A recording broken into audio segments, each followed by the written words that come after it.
Tu sais, des gens qui demandent, OK, après combien de temps je peux retourner dans mon pays d'origine? Ben, c'est parce que t'es un réfugié, t'es un demandeur d'asile. T'es pas censé retourner dans ton pays d'origine. Ta vie est supposée être en danger. What's up tout le monde? Bienvenue dans un nouvel épisode du What's Up Podcast. Ici, votre animateur, Jer Alain, et j'espère que vous allez super bien. L'épisode de cette semaine est possible encore une fois grâce au soutien de nos commanditaires, procafetière.ca et les cafetières Bellucci. Donc, un énorme merci à eux de continuer de soutenir le What's Up Podcast. Si vous êtes tanné des cafetières qui tiennent pas à route puis qui pètent tout le temps, ben offrez-vous une cafetière Bellucci. Et si vous le faites, ben faites affaire avec procafetière.ca parce que c'est eux autres les experts en tout ce qui a rapport avec le café. Situés à Varennes, allez les voir en magasin ou commander rapidement et en toute sécurité sur leur site internet au procafetière.ca. Et si vous voulez m'aider sur une note plus personnelle, devenez membre au patreon.com/whatsuppodcast. Pour 3-4 pièces par mois, accédez au podcast sans publicité et ça dès sa sortie. Donc pas besoin d'attendre des semaines avant qu'il soit disponible pour tout le monde. Fait que là, je viens de finir avec mes pubs, mais si vous aimez le podcast, je vous encourage à en parler à votre entourage, à laisser un petit thumbs up, à laisser un petit commentaire positif dans la section commentaires. Puis ou sinon, tout le monde, je vous dis un énorme merci et on se revoit la semaine prochaine et bon podcast tout le monde.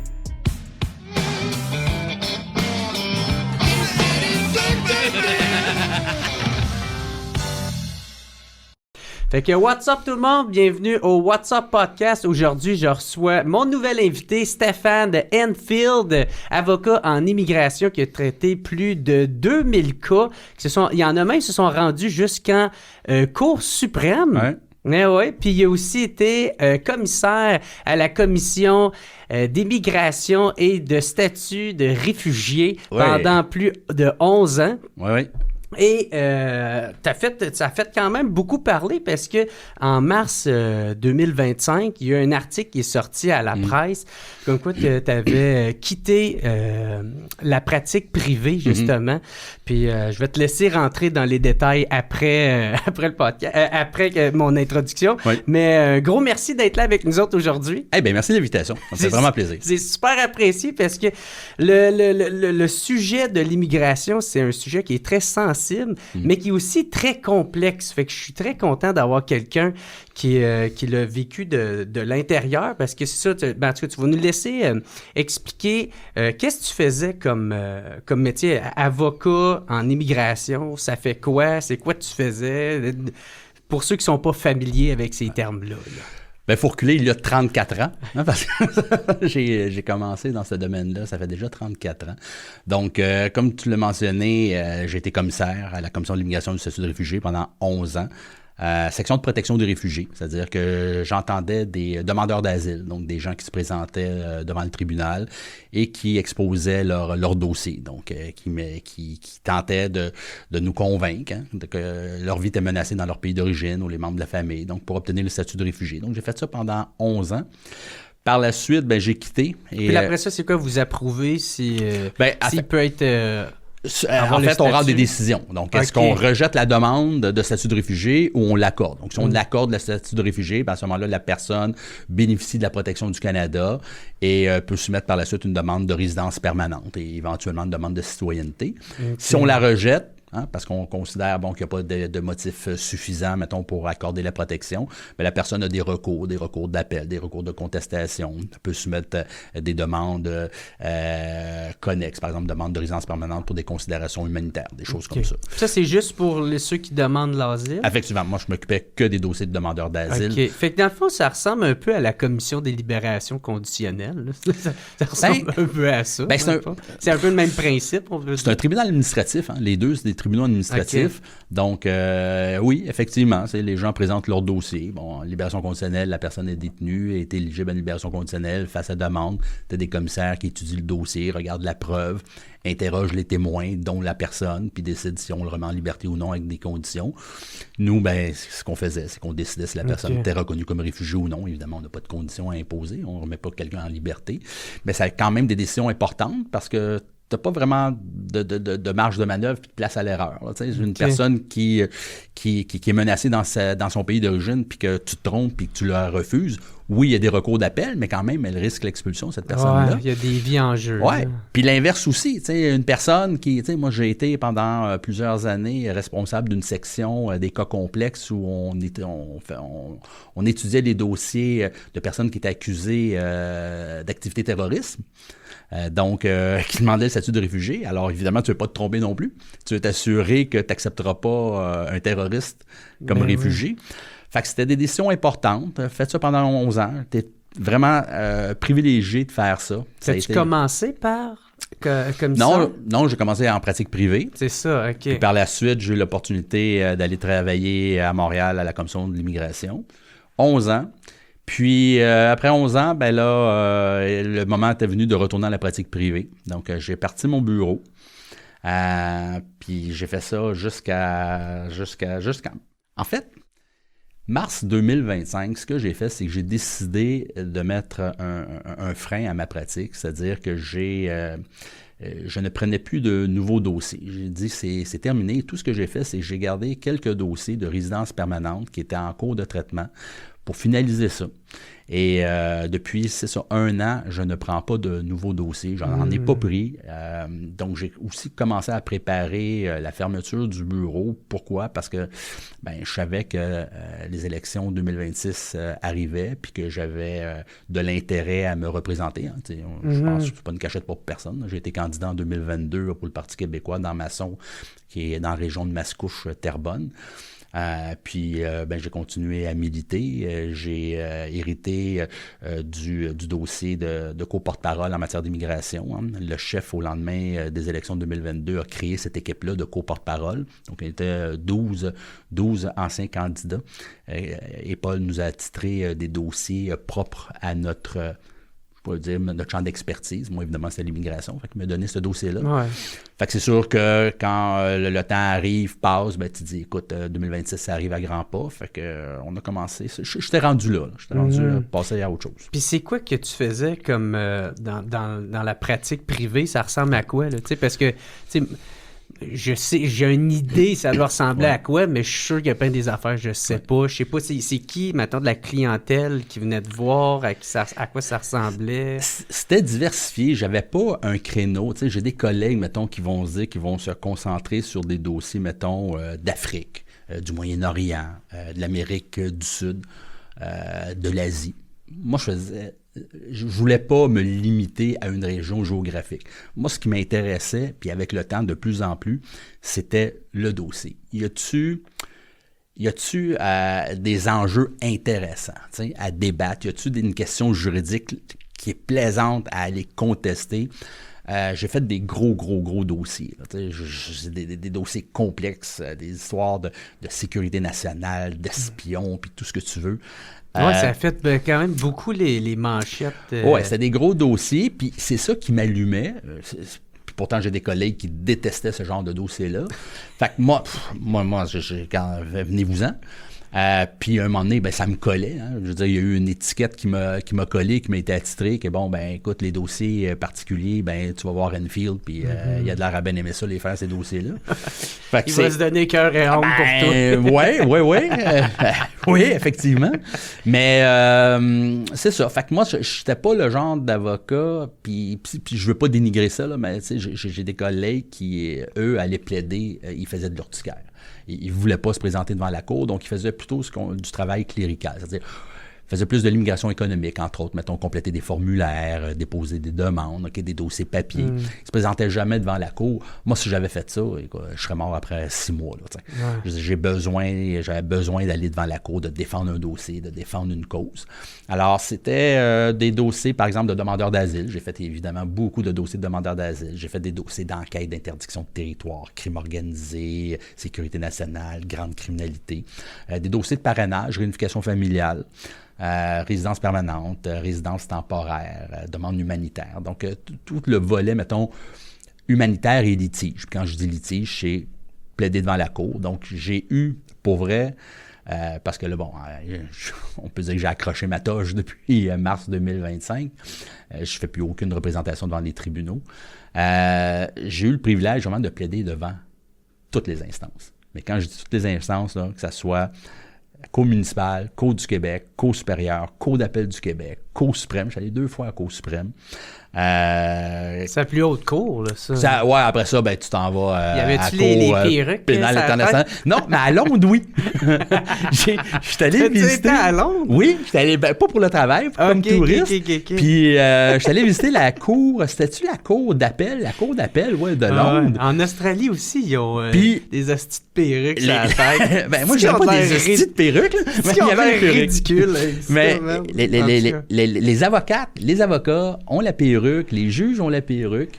Ils ont-tu le marteau aussi? Écoute, je me souviens plus, c'est le marteau. Mais heureusement, moi, quand j'ai commencé, il n'y a pas de perruque. Puis, je suis pas sûr que je me verrais bien avec une perruque. Bon, ça me ferait pas bien. Ouais. Mais non, c'est ça. Fait que Cour suprême, puis du côté fédéral, bien évidemment, Commission de l'immigration, il y a 4 sections. J'ai fait les 4. Cour fédérale, Cour d'appel fédérale, puis évidemment, bon, Cour suprême, comme je le disais. Fait que honnêtement, je me sens privilégié des dossiers que j'ai pu avoir parce que ça m'a quand même permis de me dépasser puis me surpasser dans plein de situations. C'est sûr et certain. Ouais. Puis ça ressemblait à quoi? C'est que, dans le fond, tu vas là, puis t'es aides à plaider leur cause. Dans le fond, de dire, voici pourquoi vous devriez accepter son dossier ou un peu plus compliqué que ça. Oui, c'est ça. En fait, si on prend un dossier de demandeur d'asile, parce que c'est principalement de ça qu'on parle, c'est avant d'avoir l'audience devant le commissaire où tu vas plaider, où tu vas interroger ton client, il y a tout un processus, il y a un processus de préparation à cette audience. Ça doit être fucking Tu ne peux pas juste arriver, OK? Et dépendamment aussi des témoins de ton client, tu as des clients qui sont super sûrs d'eux, qui témoignent super bien, que donc tu les prépares, mais tu sais que ça va bien aller. Tu as des gens qui à la moindre question, écoute, ils bloquent. C'est pas parce qu'ils sont pas crédibles, pas parce qu'ils veulent mentir. Ils sont stressés, ils sont nerveux. Quand tu fais une demande d'asile, habituellement, c'est parce que tu as vécu des choses traumatisantes dans ton pays d'origine. OK? Bon. On parle de ceux qui utilisent cette voie-là pour les bonnes raisons. Okay? On pourra parler de ceux qui tentent de contourner le système, mais ceux qui utilisent cette voie-là parce que leur vie est en danger, ils ont vécu des événements traumatisants. Puis quand tu leur poses des questions sur ce qu'ils ont vécu, veut pas, ça les ramène à revivre ces événements-là. Fait que ça se peut que leurs réponses ne sont pas aussi sharp que tu le souhaites. Fait que ça prend plus de préparation. Il faut que tu les mettes en confiance. Puis, tu sais, une femme qui a vécu une agression sexuelle, là, puis qui rentre dans le bureau de Stéphane Enfield, là, ben, c'est pas sûr qu'elle va commencer spontanément à me raconter sa vie comme ça. Ouais, son histoire. Fait que ça prend, mettons, un certain temps avant d'établir une relation de confiance. C'est ça. Entre la cliente, toi. Faut pas que tu sois pressé. Il faut que tu permettes. Fait que, si tu te dis, ben moi, là, c'est 2 heures de préparation, puis c'est tout, ben change de job parce que tu n'y réussiras pas. Faut pas que tu comptes tes heures, puis faut que tu prennes le temps nécessaire pour pouvoir mener à terme un dossier. Puis après ça, ben, tu as les documents. Il faut que tu essaies de documenter, puis des allégations. Fait que si la personne dit, mettons, qu'elle était membre d'un parti politique ou que son père était membre d'un parti politique, puis c'est à cause de ça qu'elle a eu des problèmes, ben, tu essaies d'obtenir des documents de la famille, dans le pays d'origine, etc. Il faut que tu prouves qu'est-ce que la demande allège. C'est sûr que la personne qui va décider du dossier, ben, si tu es capable d'y emmener le plus d'éléments corroboratifs des allégations de crainte de ton client ou de ta cliente, bien, c'est sûr que tu aides ta cause. T'sais. Si tu arrives avec les documents, puis bien expliqués, bien documentés, bien présentés, puis tu as un témoignage cohérent, crédible, qui n'a pas d'exagération, qui n'a pas de contradiction, bien, c'est sûr que tu mets les chances de ton côté. Puis, c'est quoi ce système-là, le système de demande d'asile au Canada? Puis, pourquoi il est important aussi au Canada? Bien, le Canada est signataire de la Convention de Genève relative au statut de réfugié. Donc, à partir du moment où un pays est signataire d'une convention, il y a une obligation morale, si tu veux, là, de respecter ses obligations. C'est pas une obligation légale. En tout cas, on pourra en débattre longtemps avec des avocats constitutionnalistes. Là. Pour moi, tu as une obligation morale, tu n'as pas une obligation légale. Mais quand même, tu es signataire, un pays signataire, il faut quand même qu'il respecte sa signature. Donc, étant signataire de la Convention, qui a été créée là, au lendemain de la Deuxième Guerre mondiale, bien, on a créé ce système-là qui est donc de protection. C'est un système qui est géré par le gouvernement fédéral, ça faut le rappeler, parce que l'immigration au Québec, là, dans certains cas, c'est un partage de compétences entre Québec et Ottawa, sauf pour les demandeurs d'asile. Donc, c'est un système créé par le fédéral, géré par le fédéral. La loi qui est appliquée, c'est la loi sur l'immigration et la protection des réfugiés. C'est une loi fédérale. Et le tribunal, qui est la Commission de l'immigration et du statut de réfugié, c'est un tribunal administratif fédéral. Ouais. OK. Ouais. Puis là, tu en as parlé un peu, là, que c'est ça, maintenant, il est rendu avec un problème de contournement. Là. Tu veux-tu parler de ça? Parce que tu disais que c'était pas de même, v'là 30 ans. Tu sais, moi, je pense qu'on avait un bon système d'immigration, un bon système d'octroi d'asile. Toujours place à l'amélioration. Il n'était pas parfait. Mais quand est arrivée l'histoire du chemin Roxham, du fameux chemin Roxham, bien, au début, c'est sûr que c'était des gens qui craignaient d'être arrêtés par les autorités américaines. On se souviendra de Trump, 2016, était arrivé puis avait décidé de mettre un terme et de mettre la hache dans les statuts temporaires là, de personnes aux États-Unis, ce qu'on appelle les PTS, là, les TPS, donc les gens, les permis de séjour temporaires pouvaient demeurer aux États-Unis avec une certaine protection. Trump est arrivé puis il a annoncé qu'il allait abolir tous ces permis-là. Et là, on parlait d'à peu près, à l'époque, je pense que c'est comme 600 000 personnes. Okay. Donc les gens avaient vraiment peur de retourner dans leur pays d'origine. Donc là, chercher une voie, chercher une solution. En étant aux États-Unis. Donc, ça. c'est la voie la plus facile, bien évidemment, c'est le Canada. Puis là, ben, tu as eu le fameux tweet, on se souviendra, de Justin Trudeau. À ceux qui fuient la persécution, le Canada va vous accueillir. Donc là, les gens ont découvert le chemin Roxham. Le chemin Roxham, ben, si on se souvient, là, par les images qu'on a vues, c'est un bout de terre. Tu arrives, tu traverses, tu n'as même pas une clôture à franchir. Là, c'est un petit fossé, tu traverses, puis tu es rendu au Canada. Et donc, de plus en plus de gens passaient. Et le gouvernement fédéral a vu que ça commençait à être un problème d'accueil de ces gens-là. Donc, a décidé de faire des installations. Donc, il a investi dans des installations pour la GRC, l'Agence des services frontaliers, pour accueillir ces gens-là. Sauf que là, avec le temps, les gens qui, au départ, utilisaient cette voie-là parce qu'ils craignaient, là, de plus en plus, les gens ont vu une façon de contourner. Et là, je veux bien qu'on se comprenne, je ne dis pas que tous les gens qui sont passés par Roxham, c'est tous des menteurs puis ont tous contourné le système d'immigration. Je dis que de plus en plus, c'est ce que moi je voyais, c'est ce que moi je constatais, c'était le constat de ma pratique, que là, c'est de plus en plus des gens qui, finalement, auraient dû soumettre des demandes d'immigration, mais parce que probablement qu'ils n'auraient pas rencontré les critères, donc ils n'auraient pas été sélectionnés, ont vu cette possibilité d'immigrer au Canada, au Québec, via le chemin Roxham. Donc, on rentre, on fait une demande d'asile, accès à un permis de travail, on travaille, puis bien évidemment, avec les délais que ça prend des années avant qu'on puisse traiter un dossier.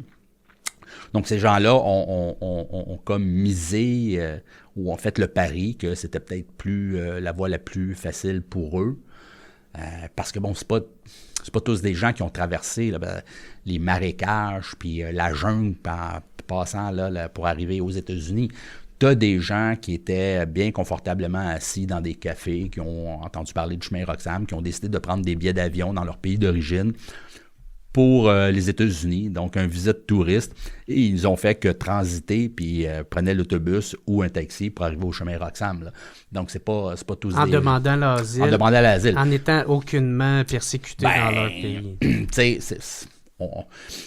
sais, j'ai eu connaissance, là, puis pas juste de gens qui m'ont rencontré, mais de collègues qui me disaient, suivant cet article-là, qui ont pris la peine de m'appeler ou de m'écrire pour me dire, écoute, moi aussi, je constate la même chose, que ça a beaucoup changé. Les raisons pour lesquelles on a commencé à faire cette pratique-là, il y a 30 ans, on ne les retrouve plus, ces raisons-là. On les retrouve moins, on ne se retrouve plus là-dedans. Tu sais, des gens qui demandent, OK, après combien de temps je peux retourner dans mon pays d'origine? Ben, c'est parce que tu es un réfugié, tu es un demandeur d'asile. Tu n'es pas censé retourner dans ton pays d'origine. Ta vie est supposée être en danger. Ouais. Alors, tu t'interroges spontanément à savoir, OK, combien de temps après que je peux retourner? Quel service que je peux avoir? Tu sais, les chèques, on me parlait que je pouvais avoir des chèques et tout. Fait puis encore là, je me répète, je dis pas que tous les gens ont agi de cette façon-là, puis que c'est tous des menteurs. Je dis que moi, quand j'ai commencé, je voyais peu de situations comme ça. Puis avec le temps, j'en voyais de plus en plus. Puis c'est un phénomène du chemin Roxham. Je ne peux pas faire autrement que faire ce constat-là. C'est un constat. Puis ma réalité était rendue ça. Puis moi, je n'étais plus bien avec ça. Je n'étais plus bien dans cette situation-là. Puis je me retrouvais plus. Moi, pendant des années, je me suis senti utile. Okay? Je me disais, je pense que je peux faire une différence dans la vie des gens. Je le voyais moins maintenant. Alors, tant que... Tu sais, j'ai mis, moi, pendant 30 ans, là, je rentrais au bureau, là, j'avais pas l'impression de rentrer à la job. Moi, c'est une façon de vivre. Tu sais, avocat en pratique privée, c'est un mode de vie.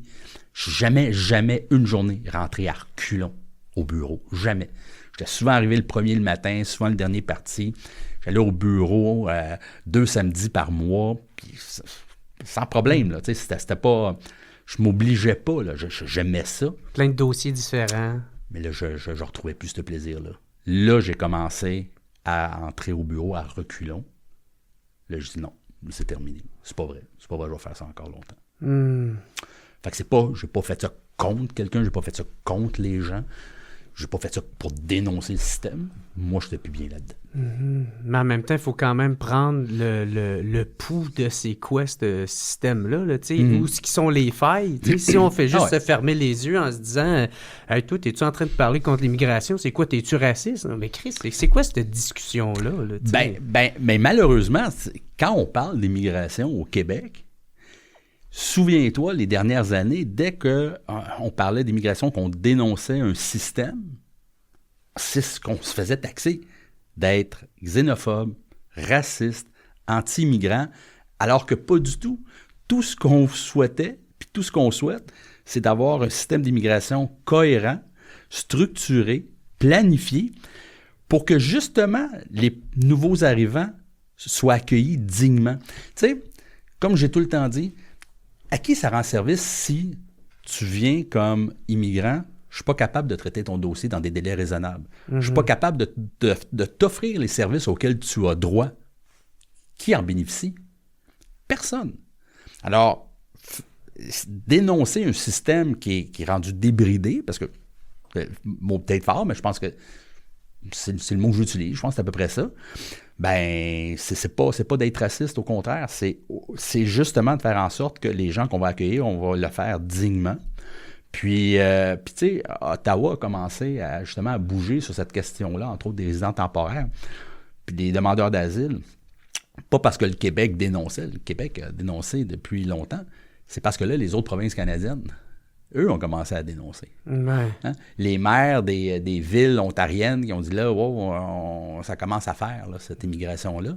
Le whoop, là, non, c'était plus des racistes. Eux, ils disaient la vérité. Eux, ils faisaient un constat. C'est pour ça que Justin Trudeau, il a reculé aussi là, sur l'immigration. Il a reculé, mais sincèrement, je pense que le tort, il était trop tard. Le tort a été causé, puis on le voit avec la capacité d'accueil du Québec qui est dépassée. On voit tous les problèmes. Puis je ne dis pas que tous les problèmes que le Québec vit est causé par l'immigration. Non, mais si tu as une crise de logement, tout ce que tu fais, c'est que tu accentues ton problème. Ce n'est pas la cause. Mais non, c'est multifactoriel. Là, mais tu ne peux pas dire que ça n'a pas un impact, par exemple. Non, parce que moi, ceux qui disent que la crise du logement est causée uniquement par l'immigration, moi, je décroche.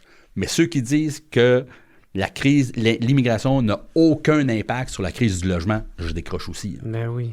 T'sais? C'est ça, là. C'est multifactoriel, puis il y a plein de facteurs, puis il faut tous les prendre en considération là-dedans. Là, quand les gens ne sont pas capables de se trouver des logements, ben les nouveaux arrivants aussi ne sont pas plus capables de s'en trouver des logements. Fait que, quand je disais personne n'en sort gagnant, là, c'est exactement ça. Donc, retrouvons un système cohérent, structuré, planifié. Parce que c'est ça le maudit problème avec l'immigration. Depuis les 8 dernières années, avec la CAQ, pas trop bâché politique, là, mais c'est quand même ça le constat. On fait des planifications, on fait des consultations publiques pour planifier l'immigration, résidence temporaire, résidence permanente, puis on ne suit pas. On ne suit pas les planifications. On y va au gré du vent, au gré des sondages, 3 pas en avant, 4 pas en arrière, 1 pas de côté. Ça a été ça, l'immigration, depuis 8 ans avec la CAQ. Donc, les problèmes qu'on a, tu sais, je saute peut-être du coq à l'âne, là, mais tu sais, pendant que François Legault sortait sa place publique pour dénoncer qu'il y avait trop de résidents temporaires au Québec, qu'il demandait à Ottawa, il déchirait sa chemise pour qu'Ottawa intervienne, ça faisait tout le temps dire non d'ailleurs, mais que de diminuer le nombre de temporaires au même moment. Tu avais son ministère de l'Immigration du Québec qui organisait des missions à l'étranger pour recruter davantage de résidents temporaires. Pas incohérent, ça? Mais moi, le pire, là, c'est que, tu sais, on y retournera un peu plus sur ce sujet-là un peu plus tard, parce que je veux parler de celle de l'asile avant. Mais c'est que, tu sais, moi, tu me dis ça, puis ça me dit quasiment rien, parce que c'est tellement compliqué, ça, là, tu sais. Puis moi, j'ai l'impression qu'on ne peut pas appliquer quasiment une politique, on va dire peut-être à l'échelle du Québec, tu sais, une politique nationale d'immigration, parce qu'il y a l'air d'être pas les mêmes besoins ici et là. Fait que, en tout cas, moi, c'est ça, un peu ça que j'en comprends. Oui. Bien, le problème, mettons, si on regarde strictement parlant du dossier des demandeurs d'asile, bon, puis veut pas, il est intimement lié par la frontière. C'est que le Québec, on ne contrôle pas notre frontière, on ne contrôle pas notre immigration. Ben, c'est ça. Tu comprends? Alors, si tu ne contrôles pas ta frontière, tu ne contrôles pas ton immigration, puis tu laisses quelqu'un d'autre le faire, ben tout ce que tu peux, c'est dénoncer, te plaindre, mais tu n'as pas beaucoup d'action. Puis le peu d'action sur cette question-là que le gouvernement du Québec pourrait agir, ben Québec ne le fait pas. La CAQ ne le fait pas. Tu sais, le Parti québécois là, a publié... il y a un peu plus d'1 an, un plan sur l'immigration. Et il y avait des propositions dans ce plan-là. Il y a des propositions dans ce plan-là, entre autres sur la situation des demandeurs d'asile. Okay? Dans un Québec province, dans un Québec pays. Bien, ce qu'on a proposé dans un Québec province sur essayer de contrôler le nombre de demandeurs d'asile au Québec, pourquoi la CAQ n'agit pas? Il y a des façons d'agir. Ils ne veulent pas le faire. Pourquoi? Pour leur poser leurs questions. Mais le peu de pouvoir qu'on a, ils ne l'utilisent pas. Fait que là, la situation ne peut pas s'améliorer. Hein. Ouais. On va revenir, c'est ça, avec le cas des demandeurs d'asile, tu sais, parce que tu dis que ça l'aide pas les demandeurs d'asile, parce que dans le fond, tu sais, même dans l'article, il en parlait qu'en 2013, il y avait environ 10 500 cas que la commission elle devait traiter. Tu sais. Puis en mars 2025, il était rendu à 272 000. Oui. Fait comment que... Puis j'imagine tu as fait ce job-là avant, là, tu sais, être commissaire. Fait que comment réussir à bien traiter... Tu peux, c'est impossible, tu peux pas... Ça, c'est une excellente question. Parce que là... Au cours des années, le gouvernement fédéral, parce que, je le répète, c'est de juridiction exclusive du gouvernement fédéral, la Commission de l'immigration, ont coupé dans les ressources humaines, ont coupé dans les ressources matérielles. Donc, au lieu d'investir pour qu'on puisse traiter les dossiers dans des délais raisonnables, à une époque, là, on tournait autour de 12, 16, 18 mois. Aujourd'hui, avant d'avoir une audience, c'est au moins 2 ans et demi, 3 ans. Alors, c'est ça le problème. C'est que là, tu as des commissaires qui disent « Non, un instant, c'est un travail important que je rends, c'est des décisions importantes. Je vais prendre le temps nécessaire d'étudier la preuve, d'étudier le dossier. » Alors que tu as d'autres qui sentent une pression d'aller vite, de tourner les coins ronds. Hein, parce que Il veut traiter des dossiers. Tu as une charge de travail, tu as des évaluations de rendement, tu as des objectifs à atteindre. Alors, tout ça mis ensemble, ben là, tu te retrouves dans une situation où tu as plus d'arrivées, plus de demandes que de décisions qui sortent.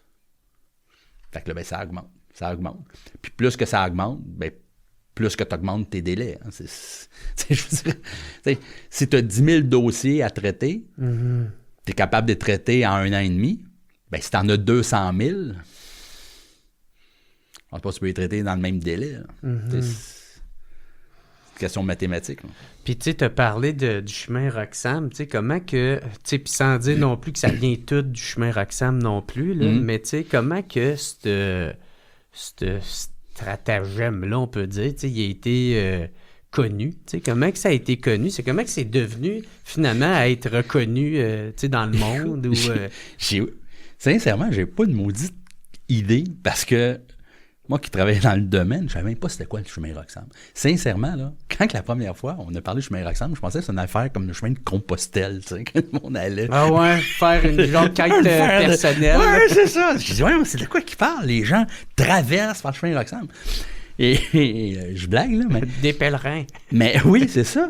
Mais c'est ça. Tu sais, il y a des passeurs. Il y a tout le temps eu des passeurs qui, eux, ont réussi à toujours trouver une faille ici et là pour passer. Et là, ils ont vu cette voie-là, puis que c'était rendu pratiquement une voie officielle là, de passer. Il y a des gens là, aux États-Unis là, qui étaient dans l'Ouest, qui traversaient de l'Ouest en Est, tous les États-Unis, pour venir traverser au chemin Roxham. Parce que c'était facile. C'était sécuritaire. Tu te passais un petit chemin de terre. Les gens arrivaient avec, même pas de broussailles, c'était juste un petit sentier de terre. Les gens arrivaient avec les valises, les poussettes, les enfants, les bébés. Pas mal plus facile que de traverser un lac, une rivière ou des marécages. Hein. Mais il faut quand même se le faire dire, tu sais. Tant qu'à dire que tu demandes l'asile, puis... Écoute, je vais te raconter une anecdote que je raconte souvent quand je fais des présentations sur l'immigration. Il y a 2 individus qui marchent du côté américain, sur le bord d'une route. La voiture de la police américaine arrive, dans des douanes américaines, le US Border Patrol.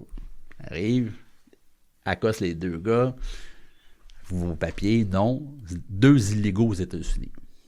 Techniquement, tu fais quoi? La police des frontières, tu as 2 personnes qui sont illégales sur ton territoire. Tu les arrêtes, tu les embarques, tu les emmènes devant un juge. Je devine la fin de ton histoire. Ils demandent, qu'est-ce que vous faites? Allez où? Ils disent, on cherche le chemin Roxham. Pas de problème, je vais vous emmener. Et alors, ils les ont embarqués dans le véhicule et ils les ont emmenés direct au chemin Roxham. Ils disent, voici, vous pouvez. Ils les ont remis entre les mains des agents de la GRC. Puis là, c'est la police américaine. Fait que, tu sais, d'un côté aussi, les Américains étaient bien contents que les gens quittent volontairement.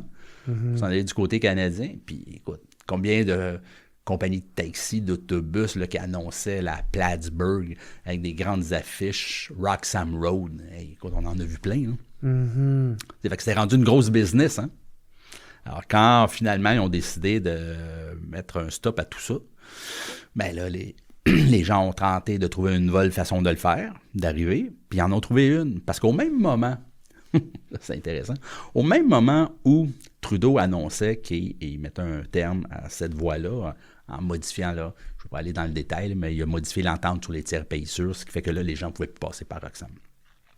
Mais il allégeait les critères pour obtenir un visa de visiteur. Parce que à l'époque, pour obtenir un visa de visiteur, bon, tu venais d'un pays, mettons, n'importe quel, mettons le Maroc. Donc, pour venir au Québec, au Canada, ça te prend un visa de visiteur. Alors, tu dois démontrer que tu vas revenir à la fin de ton droit de séjour. Mettons, tu dis, moi, je m'en vais visiter le Québec pour 2 semaines. Bien, voici, à la fin de mon 2 semaines, j'ai mon billet de retour, tout ça, je reviens. Ottawa a décidé de laisser tomber cette obligation-là. Fait que l'agent qui traitait les demandes ne pouvait plus étudier est-ce que la personne est de bonne foi puis est-ce qu'elle va quitter le Québec à la fin de son droit de séjour. Ce qui fait que là, beaucoup de gens ont obtenu des visas de visiteurs et là, faisaient des demandes en arrivant à l'aéroport. Donc, au lieu de le faire au chemin Roxham, là, ils le faisaient à l'aéroport. On a eu aussi toutes les fraudes et les magouilles au niveau des permis d'études.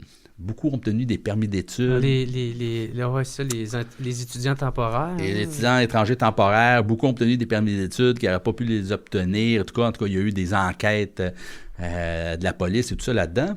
Et justement, beaucoup sont arrivés avec des permis d'études par la suite, puis qui ne se sont jamais présentés devant les institutions d'enseignement pour étudier, que ce soit à l'université ou au collège, toute une demande d'asile.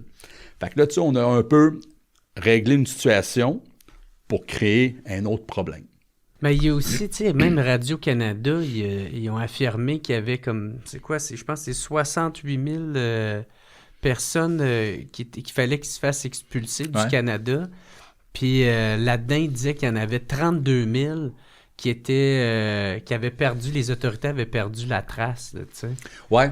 Ça, je vais faire un petit bémol là-dessus parce que pour avoir travaillé longtemps sur ce genre de dossier-là, quand on fait l'objet d'une mesure de renvoi, on a l'obligation, si on quitte, d'aviser l'agent à l'aéroport, entre autres, si on quitte par l'aéroport, donc de confirmer notre départ du Canada. C'est une des conditions qu'on a. Par un douanier. Oui. Si on le fait, on a un document qu'on remet, puis on fait signer ça, puis ça s'appelle confirmation de départ du Canada. Si on ne le fait pas, on est toujours considéré comme en sol canadien. Alors, il y a des gens qui ont quitté, pas en cachette, là, avec leur passeport, tout le kit, puis ils ont quitté volontairement, ils ont pris le billet d'avion, ils sont repartis, et ils ont tout simplement oublié de faire confirmer leur départ, parce que plusieurs années après, ils disent, moi, je vais faire une demande de visa, finalement, je vais revenir rendre visite à des amis, la famille, ça fait longtemps que j'ai quitté. Et là, ils se font refuser, parce que, non, tu as un mandat. Moi, j'ai un mandat. Ben oui, t'as jamais quitté. Mais non, j'ai jamais quitté. C'est dans mon pays d'origine. J'ai fait une demande de visa. J'ai dû quitter certains. Donc, c'est un peu fucké comme système. Mais je te dis pas que la majorité des gens qui se retrouvent sur le coup d'une mesure de renvoi et qu'ils font l'objet d'un mandat d'arrestation ou de recherche par les autorités, que sont tous des gens qui ont quitté. Mais on ne peut pas faire abstraction qu'il y a probablement une part, peut-être, je ne sais pas combien il va y en avoir, mais il y a quand même une part à pas négliger de gens qui ne sont plus ici, qui ont quitté, d'autres aussi qui ont pu fuir parce qu'ils ne voulaient pas que les autorités sachent où ils s'en vont, peut-être. Mais il y a des gens qui ont quitté volontairement pour retourner dans leur pays d'origine, mais qui ont tout simplement oublié de confirmer ce départ-là. Puis là, ils se retrouvent sur cette liste-là. Mm-hmm. Comment se fait que le système d'immigration canadien, c'est ça, il y a de l'air... c'est ça, il y a de l'air désuet, là, tu sais.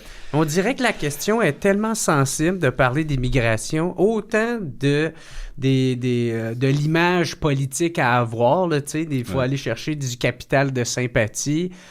Mais en même temps, tu sais, il faut quand même avoir une certaine rigueur, là, tu sais. Puis on dirait, à force de tout le temps balayer la question en dessous du tapis, ben là, on se ramasse avec des problèmes qui ne font que... s'accentuer puis grossir, tu sais, quitte à ce que des systèmes comme le système d'asile qui avait fait ses preuves, ben là, ça a l'air d'être de la calice de marde, là, cette affaire-là, là, tu sais, puis je m'excuse de le dire de même, là, j'ai pas fait de grandes études, là, moi, là. Mais tu sais, moi, je trouve ça triste, parce que c'est comme tu le dis, ça brime autant ceux, mettons, en ce moment que, je sais pas, ils voudraient partir de l'Iran ou de peu importe des places où ils peuvent être persécutés. Puis là, leur dossier va être noyé dans des demandes de personnes qui en ont strictement pas de besoin. Là, mais c'est ça le gros problème.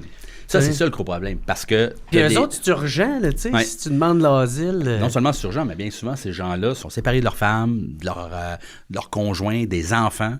Donc, tant et aussi longtemps que leur dossier n'aura pas été traité, qu'ils n'ont pas été acceptés, qu'ils ne pourront pas faire leur demande de résidence permanente éventuellement après plusieurs années, ben ils sont toujours séparés des membres de la famille. Donc, tu sais, il faut quand même réaliser cette situation-là. Là. Tu sais, quand on dit, OK, tout le monde, venez, puis faites des demandes, on ne contrôlera pas.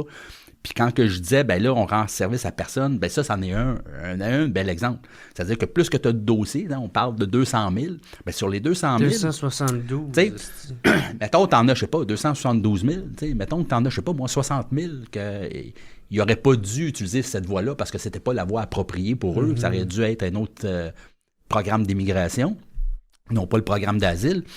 Ben, pendant ce temps-là, ben, tu as des gens qui craignent pour leur vie, craignent pour les membres de la famille qui sont restés derrière eux, puis ils peuvent rien faire parce que là, tu as les délais qui s'accumulent, puis tu as les dossiers qui s'accumulent. Mm-hmm. Mais qu'est-ce qu'ils ont à gagner, ces personnes-là, de faire ça? Est-ce que c'est parce qu'il y a des allocations ou des services que tu as automatiquement le droit si tu utilises les demandes d'asile, comparativement si tu avais fait une demande d'immigration plus traditionnelle? Probablement qu'ils regardent, hein? Ils soupèsent tout ça, puis ils se disent, ben moi, je fais une demande d'immigration, les critères, le délai. Probablement que je ne serais pas accepté. Fait que je mets ça de côté. Si j'arrive, je fais une demande d'asile, ben ça va prendre un certain temps. Mais comment qu'ils savent ça de l'extérieur? Ben, tout le monde sait ça. Tu sais, comment que les gens savaient, ils auraient avec tout le petit papier chemin Roxham. Ça se parle. Tu sais, ça se parle. Faut pas penser que ça se parle pas. Ça se parle. Les gens s'informent. Donc, ils se disent, il y a les délais, je peux avoir un permis de travail, je vais pouvoir travailler. Pendant ce temps-là, je peux envoyer de l'argent à ma famille dans le pays d'origine. J'accumule du temps, j'accumule, mettons, l'expérience de travail, des formations. Ma conjointe, peut-être je vais avoir un enfant qui va avoir la citoyenneté canadienne, parce qu'il faut savoir que si, peu importe ton statut au Canada, des parents, si tu nais au Canada... Le droit du sol. Là. Exactement. Tu as la citoyenneté canadienne. Donc là, par la suite, ben là, si tu as une demande humanitaire.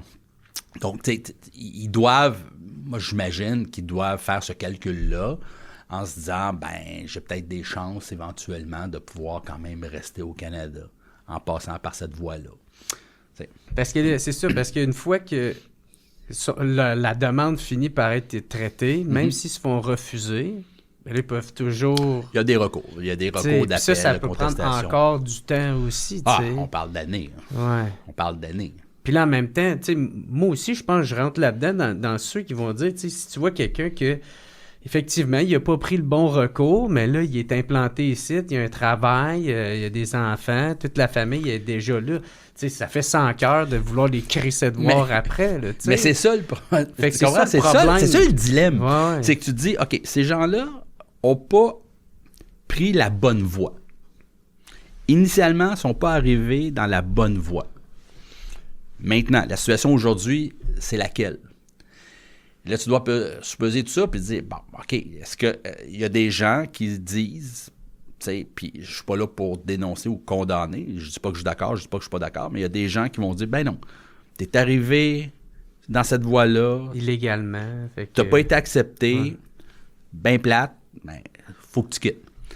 Puis t'en as d'autres qui vont dire, ben écoute, la personne s'est intégrée, parle français, a maintenant des enfants, dans certains cas, une nouvelle conjointe ou un nouveau conjoint, a une maison, a investi. Des fois, même, il y en a qui ont des entreprises, ils ont des employés. Ben là, on ne peut pas se départir de cette personne-là. Fait que c'est le pari qu'ils font. Je pense que, ben moi, je pense, les deux positions se défendent. Tu as des arguments pour, des arguments contre, je pense, dans les deux positions. Mais, puis t'en as qui vont dire, ouais, mais là, si on n'expulse jamais personne, et je dis pas qu'on n'expulse pas jamais personne, je dis que si on en arrive à pas expulser, parce qu'on se dit, bon, les gens se sont établis, ben le message qu'on envoie, c'est pas un message de dire « n'utilisez pas cette voie-là ». Le message qu'on va envoyer, c'est au contraire, utiliser cette voie-là. Mm-hmm. Mais moi, ma réflexion est tout le temps, en fait, tu sais, jamais plus en termes de quoi faire là pour régler ce problème-là, mais plus, pouvons-nous régler les problèmes en amont? Là, moi, c'est souvent plus de cette manière-là que j'aime réfléchir, au lieu de faire, parce que moi, là, il m'a laissé les experts parler, mais tu sais, mais par exemple, c'est ça de comment régler ça en amont, parce que là, ça voudrait dire qu'il faudrait tailler à vis de quasiment tous les traitements d'immigration mais là, possibles, le problème, c'est que même si on le voulait, tailler à vis, comme tu dis, c'est trop... on n'a pas le pouvoir de le faire. C'est Ottawa qui l'a. Ah, ça, tu parles pour le Québec. Là, ben oui, ça. Ben oui. Ouais. Ben, écoute, c'est parce que la situation des demandeurs d'asile, là, à part l'Ontario maintenant, là, c'est Québec puis l'Ontario, là. Mm-hmm. Je veux dire, si tu regardes le nombre de demandeurs d'asile qui sont arrivés au Québec depuis 2016 et en Ontario versus les autres provinces canadiennes, les provinces anglophones, on est à des années-lumière. Hein? Peut-être certaines régions, là, dans les maritimes, là, où ils ont reçu pour une année 35 demandeurs d'asile. Pendant ce temps-là, nous, on en recevait 30 000, puis eux disaient que leur capacité d'accueil était atteinte. Là. Ouais. On parle pas de la même affaire. Fait que quand on parle de demandeurs d'asile, la situation se trouve vraiment au Québec par l'Ontario. Avant qu'on change de sujet, il y avait aussi une autre nouvelle qui a fait beaucoup jaser dans les médias. C'est, les chiffres, je ne sais pas si c'est les bons, là, mais c'est environ 25 000 demandes. Les commissaires, ils ne peuvent même pas les étudier. Ou ils les rencontrent pas. C'est ça, je pense, qui a fait... Ben, ça, j'ai vu ça je pense que c'est la presse qui est sortie ça. C'est rien d'exceptionnel. Hein. À mon époque, ça existait, quand j'étais commissaire. C'est ce qu'on appelait le processus accéléré. C'est-à-dire que c'est des demandes d'asile qui sont traitées sur dossier et non pas dans le cadre d'une audience. C'est pas tous les dossiers qui sont traités comme ça, mais il y a une sélection qui est faite de dossiers qui sont manifestement bien fondés. Hein. Je veux dire... actuellement, mettons, une femme iranienne qui refuse de porter le voile. OK? Ben, c'est iranienne, si c'est une femme, connaît la situation, fort possible que tu n'as pas besoin de l'interroger de midi à 14 heures. OK? Mais y a-tu quand même une enquête qui est faite en amont? Premièrement, pour qu'un dossier arrive devant le tribunal de l'immigration, ce qu'on appelle le déféré pour audience, là, qui est émis par un agent d'immigration, il y a des enquêtes en amont qui sont faites. Bon, examens médicaux, enquête de sécurité, enquête de sécurité qui est faite avec les partenaires, États-Unis, Interpol, etc. Donc, oui, il y a des enquêtes qui sont faites. Par la suite, il faut que ton dossier, comme je dis, soit manifestement bien fondé. Donc, il faut qu'il soit bien documenté, bien monté. Et là, tu as une sélection qui est faite. Et là, ce dossier-là va être acheminé à un commissaire qui va faire une recommandation en disant, est-ce que on peut manifestement accorder le statut de réfugié à cette personne-là sans qu'elle soit obligée de passer par le processus régulier qui est de l'audience, ou non. Je considère que ce dossier-là mérite une audience. Donc, le processus accéléré, il ne passera pas, il s'en va en audience. Fait que c'est pas nouveau. Okay. Ça a toujours existé. Moi, j'ai connu mes collègues là, qui siégeaient là, au processus accéléré pendant des années. Donc, il n'y avait pas d'audience. Que tout est clair, il n'y a rien de flou. Puis, Alors, c'est pas des audiences secrètes, là, des dossiers secrets. Non. Non, mais de la façon que ça a sorti dans les médias, c'est comme quoi que là, ils sont tellement débordés qu'ils en laissent plein passer, puis là, qu'il y en a qui passent entre les mailles du filet. Moi, en tout cas, je trouve que c'est un peu la lecture que j'en ai fait. Fait que je suis content de savoir que ça se faisait là, la question qu'on peut se poser, c'est le nombre. C'est ça. C'est sur le nombre. Est-ce que là, le nombre est trop élevé? Est-ce que c'est raisonnable? Est-ce que, à partir du moment où tu as de plus en plus de conflits à travers le monde, tu sais, tu as de plus en plus de situations qui sont comme vraiment claires au niveau des risques de persécution, fait que peut-être que le nombre augmente à cause de ça aussi. Tu as plus, tu sais, mettons, si tu as plus de dossiers d'Irak, de Syrie, d'Iran, d'Ukraine, ça se peut fort bien que tu vas avoir la demande va être élevée. Oui, puis tu vas avoir peut-être plus de dossiers qui vont être réglés par ce processus-là. Mais tout à l'heure, tu parlais, puis je m'excuse de te couper, tu disais qu'il y en a qui qui tournent les coins ronds, là, tu sais. Est-ce qu'il y a un danger pour ça quand tu vois un nombre de 25 000 de même? Ah, là, ça, c'est l'évaluation qui doit être faite. Est-ce que là, le dossier manifestement bien fondé, on étire la définition? Je suis pas là. Je veux pas embarquer dans les théories du complot et dans les spéculations. Moi, ce que je vois, c'est qu'on a fait état d'un système qu'on a essayé de démontrer que c'était nouveau comme situation, alors que ça n'est pas le cas, ça a toujours existé. Okay, ça, c'était malhonnête. Il y a 30 ans, quand j'étais là, c'était comme ça. Maintenant, est-ce que le nombre, on peut s'interroger sur le nombre? Est-ce que là, on peut s'interroger aussi sur, justement, est-ce que les gens coupent des coins ronds pour accélérer, pour traiter le plus de dossiers possible?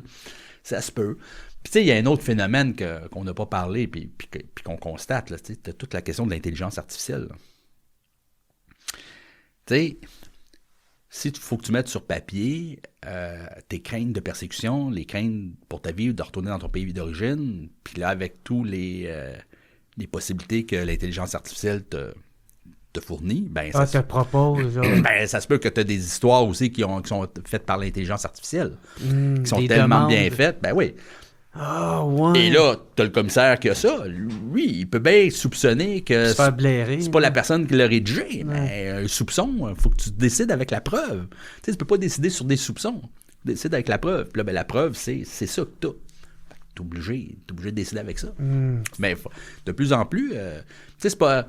Moi, je l'ai fait pendant 11 ans. Là. C'est pas facile de décider. Hein. Parce que des fois, t'as tout le temps une zone grise. Puis, faut que tu tranches. Puis, ben, la loi prévoit que si tu as un doute, ben, le doute doit bénéficier au demandeur d'asile. Donc, si tu dis, je suis pas sûr.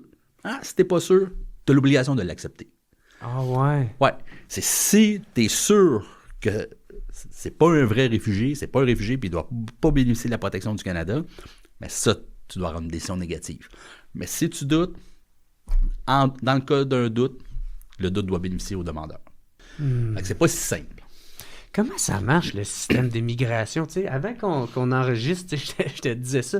Comment ça marche, ce calice de système-là, tabarnak? C'est tellement compliqué. On dirait que c'est fait de manière à ce que ça soit tellement compliqué que même le petit peuple n'est pas capable de comprendre ça. Ben, tu sais, il y a tellement plein de noms, des réfugiés, des asiles, immigrants temporaires, étudiants temporaires. Lui, c'est un travailleur temporaire, puis c'est tout pas la même affaire, puis les champs de compétences sont tous pas les mêmes. Exact. C'est tellement fucking compliqué. T'as Québec qui gère certaines choses, peu, mais quand même. T'as Ottawa qui gère le reste. C'est des gros ministères. C'est le ministère de l'Immigration, c'est gros. T'as le ministère, mais après ça, de la Sécurité publique et l'Agence des services frontaliers du Canada. Gros ministère.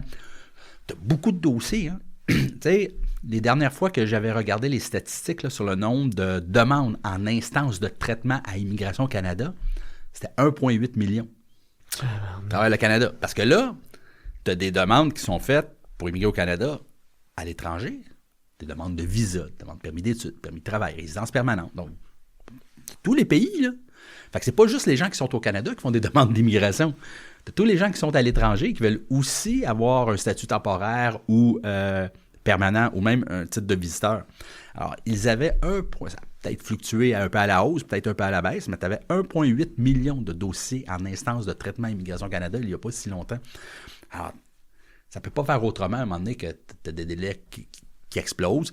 Puis en même temps... ne fournit pas des ressources pour pouvoir traiter ces demandes-là. Puis, en même temps, autant Québec qu'Ottawa, les programmes changent régulièrement. Mais oui, là, c'est le PEC. Là. Ça change, ça n'arrête pas de changer. Je te le dis, même pour un avocat qui a de l'expérience, si tu dis, moi, je fais de tout, réfugiés, économiques, humanitaires, travailleurs, étudiants, tu peux pas, tu te retrouveras plus, là, tu peux plus suivre. Ça roule tellement, ça change tellement.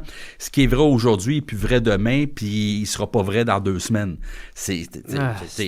J'exagère, là, mais ça change vraiment beaucoup. Ouais. Et le pire, c'est que quand tu fais des demandes, ben, tu as des formulaires à compléter. Hein. Et souvent, le ministère, je m'en allais dire, s'amuse. C'est quasiment ça que je pense. Là. Il s'amuse à changer le formulaire, mais juste la date en bas. Mise à jour, mars 2026. Le formulaire est pareil. Il fait sacré. Les questions... Ouais, je déteins un peu ce monde d'un fois. les questions sont identiques, le formulaire est identique, mais on a juste changé la date de mise à jour. Et là, si tu as le malheur de déposer une demande parce que tu avais commencé ton dossier il y a 1 mois, too bad, ils vont te retourner ça en disant... Ça marche pas. Dossier incomplet, les formulaires sont pas à jour. Alors, tu comprends? Des fois, je me dis, est-ce que toutes ces règles-là, ces changements-là, c'est pas une certaine façon aussi pour éliminer des dossiers? Tu sais, quand, mettons, là, t'as pas l'argent pour payer un avocat, faire tes demandes, tout ça, puis tu regardes tout ça, tu fais ça, à un moment donné, tu t'écœures. Tu te dis, même trop compliqué, fuck. Je vais aller visiter la France à la place. Hein? Ou même tu fais une demande de résidence, puis là, ça prend des années. Tu te dis, bon, pourquoi, c'est quoi l'intérêt? Hey, faire une demande humanitaire, Moi, quand j'ai commencé, là, mettons une demande humanitaire, là, mettons 1 an et demi, à peu près, ça prenait pour avoir une décision. Aujourd'hui, 10 ans. C'est pour faire quoi? C'est une demande humanitaire? Pour avoir la résidence permanente pour des considérations humanitaires. Fait que si aujourd'hui tu fais une demande, tu n'auras pas de décision avant 10 ans. Pendant ce temps-là, tu ne peux pas sortir, puis tu ne peux pas faire venir les membres de ta famille. Fait que tu as le droit d'être sur le territoire? Oui. Mais juste ça? En attendant une décision. Ah. Qui va arriver dans 10 ans, et peut-être qu'on va dire négatif. Désolé, on n'accepte pas votre demande. Tu auras perdu 10 ans de ta vie. Est-ce que ça serait pas mieux de dire à cette personne-là, vous ne pouvez pas soumettre de demande, on en a trop, on ne peut pas les traiter dans des délais. Vous avez d'autres décisions à prendre que de lui permettre de le faire, lui donner un espoir, puis c'est un faux espoir, puis lui dire que il faut que tu attendes 10 ans. Tu comprends? Ouais. Fait que, tu sais, quand je dis, vaut mieux, à un moment donné, contrôler, planifier, structurer, parce que ça va rendre... Tout le monde va en sortir gagnant. Bien, ça, c'en est un bel exemple. C'est pas en disant, oui, déposez toutes les demandes, c'est pas grave, déposez, puis on peut pas les traiter. Puis, ben, pendant 10 ans, vous pouvez pas sortir, vous pouvez pas voyager, votre vie est à l'arrêt, est au neutre. Puis, ben, peut-être dans 10 ans que je vais vous accepter, mais ça se peut que je vous dise non. Puis là, tu avais un enfant de 5 ans, rendu à 15 ans. Ouais. Ouais. C'est ça, c'est quoi que le Canada s'occupe? Lui, sa job, c'est quoi? C'est les demandeurs d'asile? En fait, on va prendre la question à l'inverse. Qu'est-ce que Québec contrôle? Ça va être plus simple. Québec sélectionne son immigration économique uniquement. Alors, sur son territoire, lorsqu'on parle de demandeurs d'asile, parce qu'on parle qu'il y a environ 600 000 résidents temporaires, hein? Donc, demandeurs d'asile, Québec n'a pas un mot à dire. Ni dans l'accueil, ni dans le processus, ni pour la détermination, rien. C'est pas lui que ça s'adresse. Après ça, tu as les travailleurs étrangers temporaires. Québec contrôle environ 25%, selon les différentes catégories, 25% du nombre de travailleurs étrangers temporaires sur son territoire. Et les étudiants, Québec, par l'émission du certificat d'acceptation du Québec, contrôle 100% des étudiants. Mais ça, c'est la catégorie qui a le moins au Québec. Alors, si tu regardes ça, Québec contrôle peu. Alors, tout ce qui est humanitaire, réfugiés, entrée express, tous les programmes, Québec n'a pas un mot à dire. Puis même dans ce qui contrôle, les étudiants, les travailleurs, l'immigration économique, on parlait du PEC, maintenant le PSTQ et tout ça, ARIMA, en finalité, là, le permis, le visa, c'est qui le délivre? C'est le fédéral. C'est ça. Fait que même Québec, quand il dit oui, je l'accepte, le fédéral peut prendre 1 an, 2 ans, 10 ans. Le dernier mot, c'est le fédéral. Le dernier mot, c'est le fédéral. Quand tu vas recevoir ton visa, c'est le gouvernement fédéral. Quand tu vas recevoir ton permis, soit permis d'études, permis de travail, c'est le gouvernement fédéral. Fait que c'est le fédéral parce que c'est lui qui contrôle l'entrée. Qu'est-ce que le Québec aurait à gagner d'avoir le plein pouvoir de son immigration? On va dire dans un Québec pays. Quand tu as un plein contrôle de ton immigration, tu crées tes propres règles, tes propres critères, et tu t'assures que les critères vont respecter ta capacité d'accueil, ta capacité d'intégration, et puis ta capacité de francisation. Là, à partir du moment où c'est un autre territoire qui gère ça pour toi, ben lui, le français, il s'en fout. Là. Lui, la capacité d'accueil, là, il s'en fout. Là. Tu comprends? Alors, si on veut être capable de pouvoir accueillir dignement, intégrer adéquatement, offrir les services, et surtout, moi, quand je parle d'intégration, c'est la francisation. Hein, c'est pas juste... Parce que, tu sais, j'ai tout le temps dit, puis mon mentor me dit, tu sais, Stéphane, si tu veux avoir une intégration réussie, ça passe par 2 choses au Québec. Le travail et la langue. Si les gens travaillent puis ils parlent français, habituellement, c'est des conditions gagnantes pour réussir l'intégration. Mais le pire, c'est ça, c'est, mettons, dans un Québec, dans le Canada, je pense que c'est ça, la langue doit être vraiment considérée. Mais le pire, c'est que dans un pays, on n'aurait même plus besoin de regarder ça, parce que, tu sais, René Lévesque le disait, tu sais, lâchez-moi de me parler de la langue, tu sais, la langue, elle se vit là, tu sais, dans un pays, dans une nation. Puis je pense Mais il faut que tu mettes les conditions pour que les gens puissent la vivre, la langue. Mais je pense plus que ça serait un problème. Parce que là, vu qu'on aurait les pleins leviers, les pleins pouvoirs qui est redonné au Québec, aux Québécois, et non plus de gouvernement, mais redonné aux Québécois, ben moi, je pense que ça serait peut-être même plus un enjeu. C'est sûr que... La langue, elle se vivrait toute seule. C'est peut-être un peu idéaliste, mon affaire. Non, mais t'as peut-être raison. Je veux dire, à partir du moment où c'est toi qui contrôles ton immigration, mais tu mets les critères que tu veux. Puis là, ben, si le critère de la langue devient vraiment le critère important, ben tu l'imposes. Puis à ce moment-là, ben justement... par la force des choses, tu as peut-être raison que la situation va s'améliorer par elle-même. Mm-hmm. Mais d'ici là, je m'excuse, mais si on ne prend pas les mesures qui s'imposent, il n'y a rien qui va se régler. Là. Puis tu sais aussi, ma tante, quand j'entends parler que... il y en a souvent, ils vont donner cet exemple-là, ils vont dire « Ouais, mais le Québec, as-tu vu, là? Qu'est-ce qu'ils font là en immigration? Est-ce qu'ils sont tous perdus? À quoi ça donne d'avoir un pays? Ils vont faire... Ça va être aussi pire que le fédéral, tout ça. Moi, mais je pense que la première raison à donner à ça, la première réponse à donner à ça, c'est... c'est aux Québécois à décider par eux-mêmes, tu sais, d'avoir ces pouvoirs-là. Ben oui. Tu sais, même si en ce moment, oui, la CAQ fait un peu n'importe quoi, puis elle revient, puis elle dirige par sondage, là, reste que ce pouvoir-là revient au Québec et c'est non à un autre pays à décider. Tu sais, puis ça part de la tête. Hein. Je veux dire, si... tes agents, ton ministère va mettre en branle les politiques et que la tête dirigeante édicte. Mm-hmm. Quand le gouvernement vote des lois, des programmes en matière d'immigration, puis que c'est tout croche, bien c'est sûr que ceux à la base sont obligés d'appliquer ce que l'autre a décidé qui était tout croche. Fait qu'on ne peut pas non plus se baser sur les 8 dernières années pour dire que le Québec, en matière d'immigration, c'est tout croche, puis si on était indépendant, on serait tout croche. Ça serait un autre gouvernement qui aurait les façons de faire différentes. C'est malhonnête. Qui prendrait probablement l'immigration aussi comme étant un dossier important. Parce que, tu sais, en 8 ans, là, il y a eu 5 ministres d'immigration différents. En 8 ans, avec la CAQ. Et le dernier, Jean-François Roberge, je m'excuse, là. Tu sais, j'ai rien contre Jean-François, là. Je pense que c'est un chic type, là. Mais il connaît rien comme ministre de l'immigration. Rien.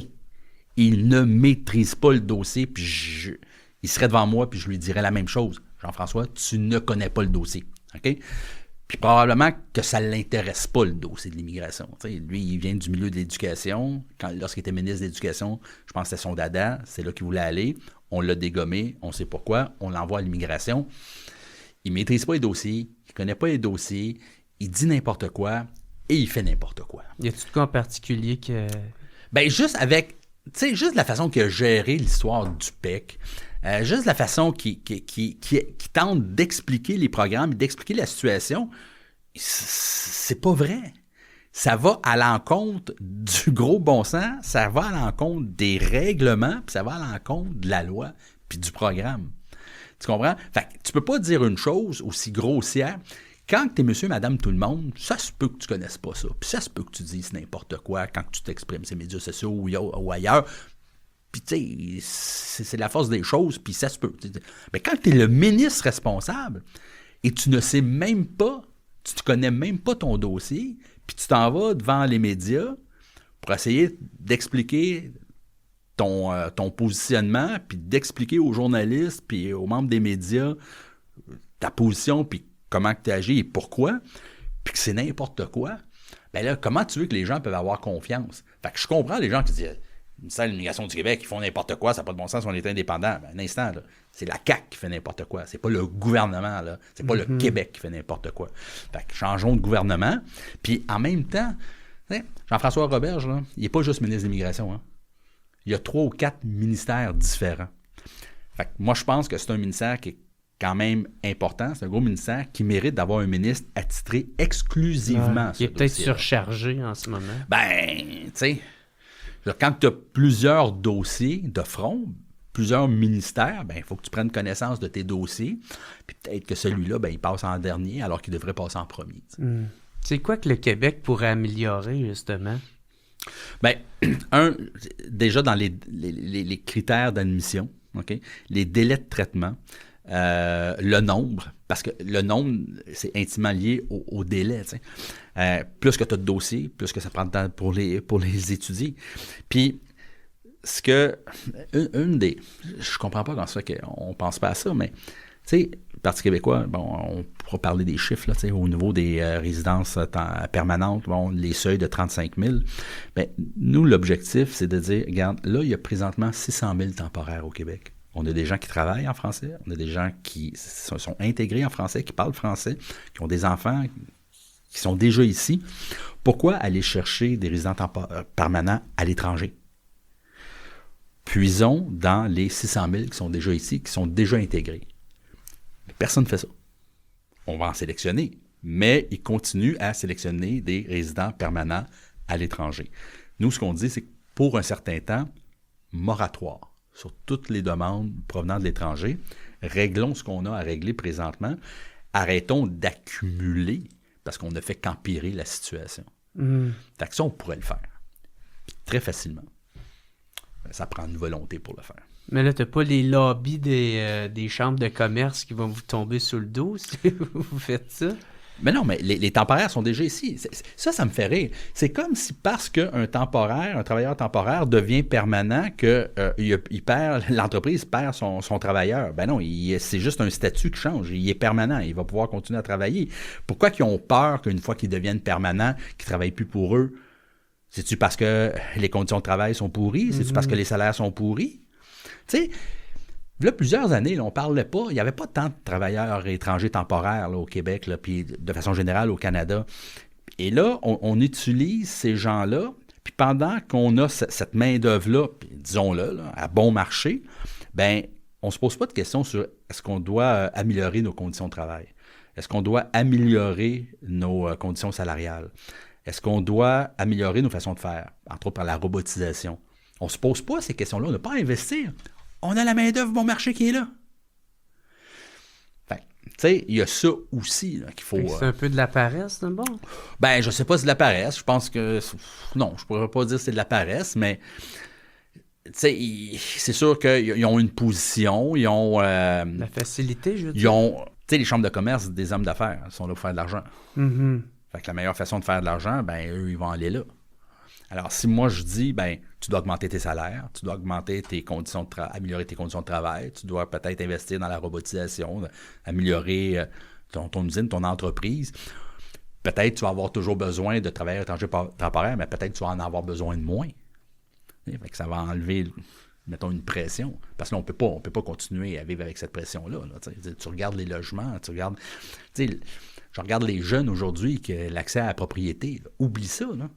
T'sais, quelle jeune famille peut se permettre d'acheter une maison aujourd'hui? Oui, puis ils ont arrêté de construire des maisons. Fait, exactement. Tu regardes les loyers. Je regarde dans mon coin, là, je suis à Rive-Nord, puis tu sais, un 3,5, c'est à 1800, 2000 piastres. Tu sais, qui peut se permettre ça? Puis là, ben, tu as les jeunes qui veulent aussi vivre ce que leurs parents ont vécu, puis ils se disent, ben moi, je vois pas le jour où je vais pouvoir avoir un endroit pour fonder une famille, parce qu'il y a ça aussi. Hein? Si tu as un 3,5, là, tu te dis, OK, je peux-tu avoir 2-3 enfants? Tu as des gens qui vont dire oui, moi, ça me dérange pas. Tu en as d'autres que ça va peut-être être un frein, parce que là, OK, 3 enfants, mais là, ça me coûte 2000$ de loyer. Ah, c'est sûr que ça parle dans le portefeuille. Là. Ben, c'est ça. Fait que c'est tout ça... tu sais, c'est pas simple, puis je pense pas que ça se règle avec un coup de baguette. C'est pour ça que je répète tout le temps, il faut planifier. Il faut planifier, il faut structurer. Puis, tant et sous longtemps qu'on n'aura pas cette planification à court, moyen et long terme, tant qu'on n'aura pas un système structuré, organisé, qui va tenir compte de tous ces facteurs-là, je pense que ça va être tout le temps à recommencer. Mm-hmm. Puis, je dis souvent la blague, mais en immigration, la CAQ sont rendus des experts de la danse du cha-cha. 2 pas en avant, 3 pas en arrière, 1 pas à droite, 1 pas à gauche, et on recommence. Puis, c'est un peu ça. Hein, finalement, ce qui arrive, on fait du surplace, puis on n'améliore rien. T'sais. Mais pourquoi qu'il y a des... Tu sais, puis j'imagine que c'est pas juste des Français, là, mais ça fait une couple de Français que je vois dans les nouvelles qui sont sur le point de se faire déporter, de se faire expulser. Puis genre, ils ont tout vendu, qu'est-ce qu'il y avait, eux autres, en France, pour venir habiter ici. Puis genre, tu sais, c'est clair, tabarnak, c'est des Français, fait que clairement, sensiblement les mêmes... Non, mais les mêmes valeurs occidentales. Ils parlent français, câlisse, tu sais, fait que... Là, tu sais, je peux pas parler pour un cas bien précis, puis je peux pas faire une généralité, mais mettons, si on regarde, là, il tombe, mettons, dans deux phénomènes. Donc, les modifications qui ont été apportées par Ottawa, puis les modifications qui ont été apportées par Québec. Un parle pas à l'autre, et quand tu mets ça ensemble, ben ça met des situations comme ça, où tu as des gens qui parlent français, qui sont bien intégrés, qui travaillent, tout ça, qui se retrouvent, le cul à l'eau, puis ils se disent, ah ben là, je ne cadre plus dans aucune case, puis je vais quitter. J'imagine que c'est pas juste parce qu'on a changé les règles du jeu en cours de route. Mais c'est ça, j'imagine que c'est pas juste des Français, il doit y avoir de toutes sortes, là, tu sais, là. Mais ça en fait une couple que je voyais dans les médias, là, tu sais, 4-5, là, facile, là, tu sais. Ben, tu sais, quand tu changes les règles du jeu, tu sais, on parlait du PEC tantôt, tu sais, je peux comprendre qu'un gouvernement veuille changer, mettons, les procédures, les programmes pour améliorer les situations. Je suis d'accord qu'on puisse le faire, mais encore, on ne peut pas changer les règles du jeu en cours de route. Tu sais, je ne peux pas dire à une personne que j'ai été sélectionné à l'étranger, dire « Hey, si tu viens travailler, si tu viens étudier, ben tu vas être admissible après ça à pouvoir faire ta demande de résidence dans tel programme, parce que tu vas rencontrer les critères, tout ça. » Puis là, la personne, parfait, abandonne tout, vend tout, arrive ici, après 1 an, 2 ans, est sur le point là, de terminer son processus, puis d'être admissible à faire la demande. Puis là, on lui dit « Ah, ben non, désolé, tu peux plus. » Pourquoi? Ah, parce que j'ai décidé de changer les règles, puis j'ai décidé de fermer le programme. En cours de route. Ouais, mais là, moi, t'es venu me chercher, là, ça fait 3 ans. Là, je suis admissible dans quelques mois. Ah non, désolé. Ben, moi, je suis en tabarnak. Tu comprends? Fait que c'est différent de dire que la personne qui est ici depuis 1 mois, 2 mois, puis qu'elle aurait été admissible, mettons, dans 3 ans. On parle, juste pour que les gens puissent comprendre. Mais c'est pas la même implication. Mais là, si ça fait 2 ans, 3 ans, t'es ici, puis t'étais sur le point de pouvoir être admissible, pas te dire non. Tu comprends? Fait que c'est pour ça, tu sais, quand on parle, tu sais, dans les médias, on parlait beaucoup de clause grand-père. Oui, pour le PEC, mais encore faut-il décider qui va être admissible à cette clause-là. Parce que là, tu as des gens qui disent « Ah, ben tous les résidents temporaires au Québec devraient être admissibles. » Mais là, ça fait plusieurs milliers. Hein? C'est là que ça devient compliqué. Mais là, ça devient compliqué parce que là, après ça, tu as des gens qui disent « Ouais, mais là, ils sont pas tant que ça au Québec, qui seraient admissibles. » Ouais, mais c'est parce que ces gens-là, dans certains cas, ont des conjoints à l'étranger, ils ont des enfants. Et quand tu fais la demande, ils peuvent faire venir. Fait que là, faut pas juste dire « Ah, ben c'est juste tant de personnes. » Non, mais tant de personnes qui peuvent avoir d'autres gens à l'étranger qui vont être admissibles par le biais de la demande du demandeur principal. Donc, il ne faut pas aussi négliger ça. Alors, tu as des gens qui disent « Non, ça va juste être 17 000. » Wow, un instant. On est loin de ça, là. Fait que c'est pas simple. Ouais, ça n'a pas de l'air simple. Pour vrai, j'essaie de suivre là, tout le temps, là, mais ouais.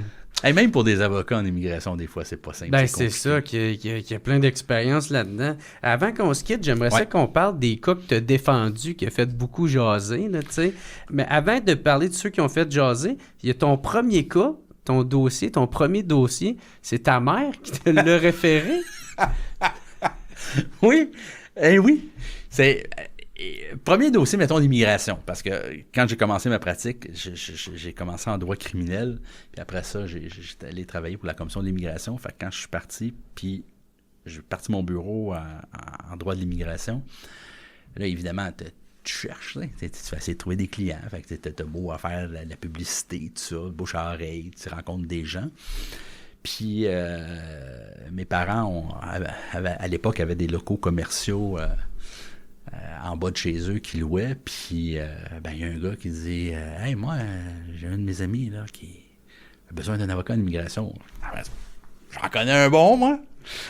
Il avait donné ma carte, parce que j'avais donné évidemment à ma mère quelqu'un qui parlait beaucoup, hein, puis qui se promenait, puis fait que j'avais donné des cartes d'affaires. Quand il avait donné une carte, il m'avait appelé. Il est venu me rencontrer, puis j'avais fait son dossier. Je l'avais gagné. Ouais. Mon premier dossier, je l'avais gagné. Fait que c'est un dossier de demandeur d'asile. Je suis bien content. J'imagine que des fois, c'est ça doit être quand même crève-cœur, tu sais, quand tu t'investis, tu sais, oui, effectivement, il doit y avoir un esprit de compétition, tu sais, tu veux gagner, tu sais, mais en même temps, tu t'investis, tu mets beaucoup de temps là-dedans, fait que j'imagine quand tu te fais... c'est ça, tu crées des liens avec cette personne-là, tu sais, tu l'as dit en début de podcast que faut que tu crées un lien de confiance, fait que tu sais, quand le dossier est refusé, tu perds, ça doit être crève-cœur par moment. Ça, c'était une des raisons que entre autres, tu sais, j'en avais pas parlé à personne à l'époque, mais qui me trottait dans la tête, là, qui m'a emmené aussi à prendre la décision de dire, regarde, là, je suis tanné. À longueur d'année, avec le temps, tu te formes une carapace. Parce que, comme je dis, les gens qui font des demandes d'asile, c'est jamais pour raconter des belles histoires. C'est tout le temps des histoires d'horreur, des histoires de torture, de violence, de maltraitance.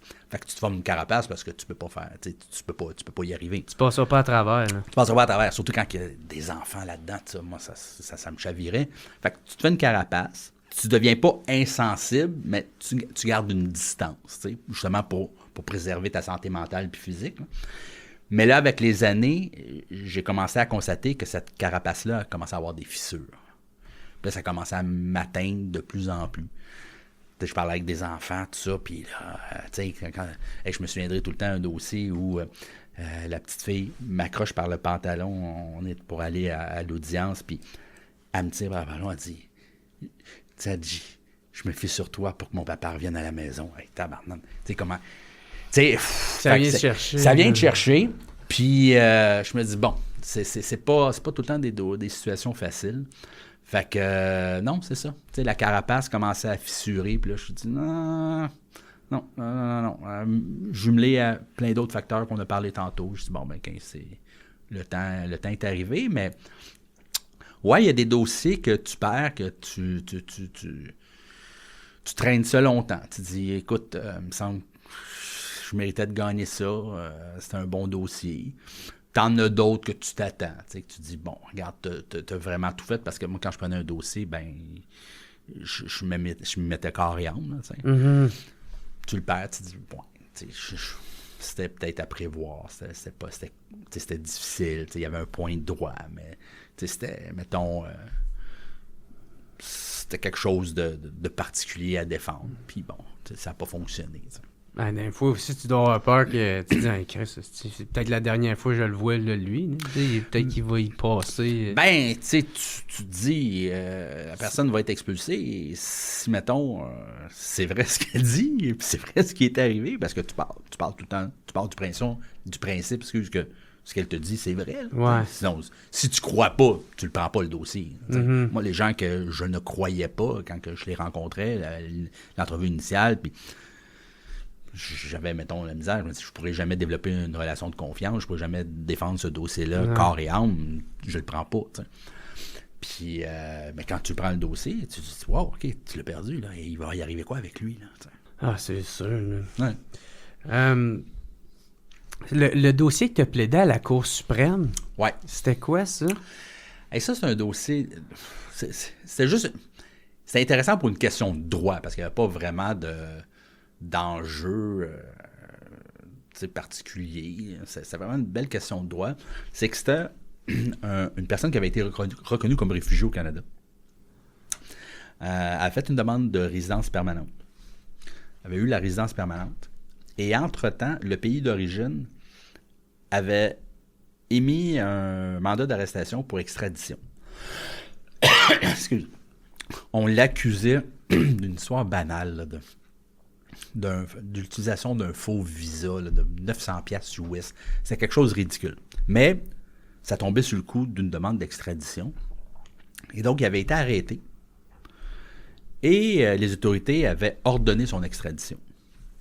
Sauf que, et là, c'est là que la question de droit devient intéressante, c'est à partir du moment où c'est un réfugié, le ministre de l'Immigration doit être consulté pour savoir est-ce que cette personne-là a toujours une crainte de retourner dans son pays d'origine.